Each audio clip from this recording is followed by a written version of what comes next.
shot or two at Rand from there down here.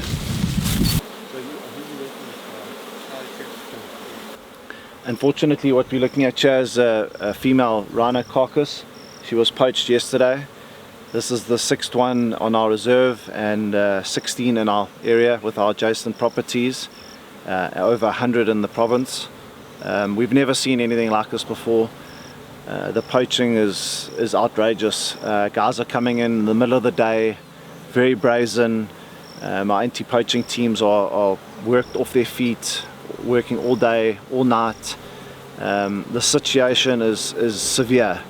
We are dehorning today, and you know, we feel that that's the quickest way to curb the poaching. But obviously, it's not the only way to do it. But yeah, it's a very severe situation we're in, and we're hoping that the dehorning will slow it down.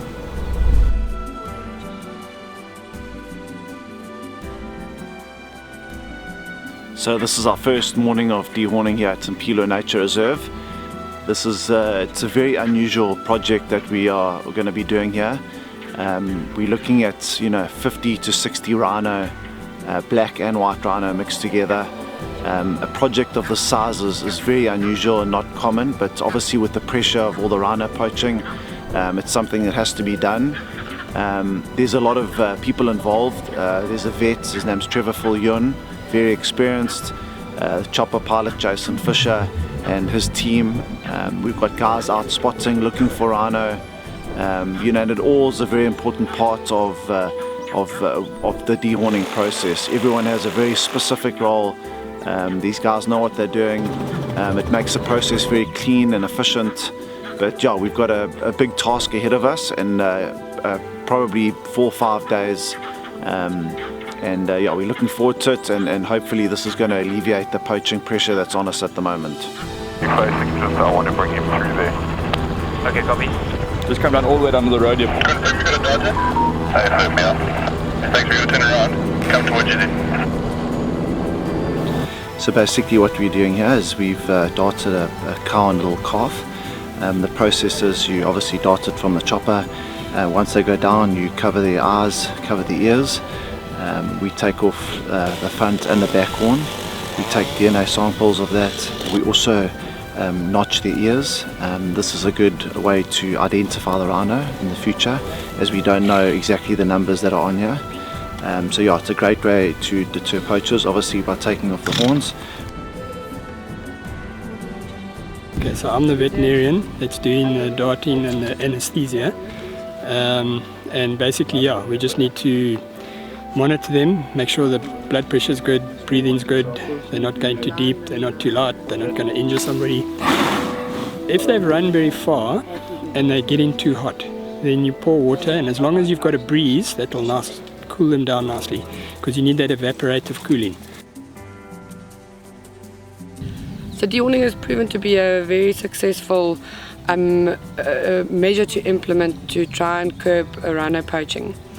It doesn't solve the rhino poaching crisis, but what it does do is it buys everyone time to allow those populations that have been dehorned to keep growing. We generally see a massive reduction in incursion frequency and poaching incidents once the animals have been dehorned. At the end of the day, it's about tipping the scales in your favor, and it's a risk versus reward. So if there's a lot of horn in the park, then there's a big reward and a low risk of being apprehended. The guys are going to keep focusing on trying to poach rhinos in those areas.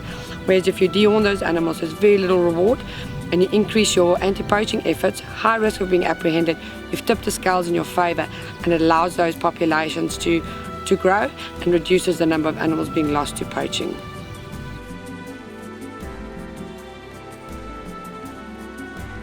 Okay, it's the end of our second day of dehorning here, and thank goodness the guys spotted this little rhino bull here.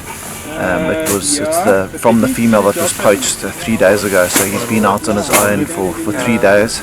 Yeah, this is the battle we're fighting, finding these little calves like this, and he'll go to the rhino orphanage at Manyoni, and they'll take good care of him there. But yeah, tragic event, but luckily we've managed to save one rhino.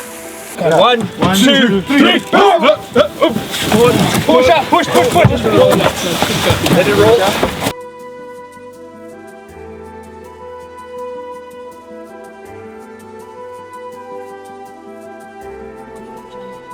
My name is Simone Marshall-Smith and I'm the manager at the Zululand Rhino orphanage here. So what we do is take in orphaned and injured rhino orphans, usually due to their mothers being poached.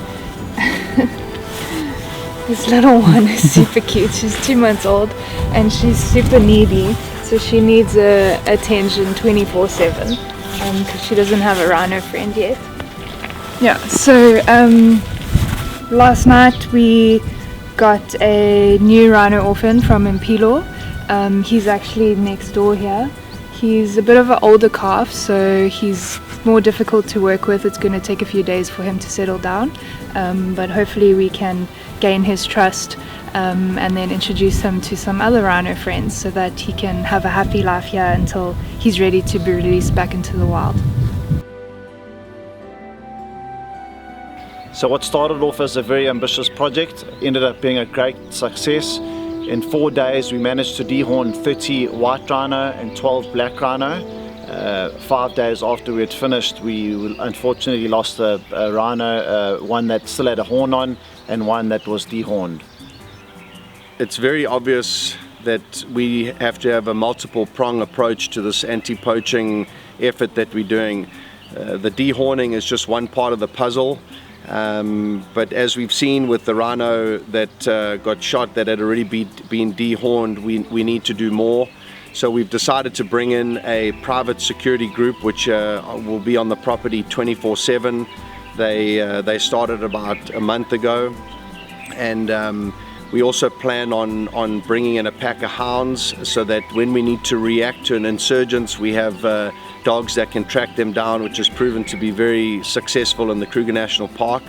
And we have acquired one infrared drone and will be acquiring at least another one that will be able to help the private security firm on the reserve. Cullen and I have been in this industry all our lives and we've seen nothing like this before. It's a war, and we are certainly going to be here till the end. And it's very important for the world to understand that without the generous donations from like-minded conservationists in the United States, none of this would be able to happen. So we are very grateful, and we can assure you that we will continue the fight here and do all we can to protect our rhinos.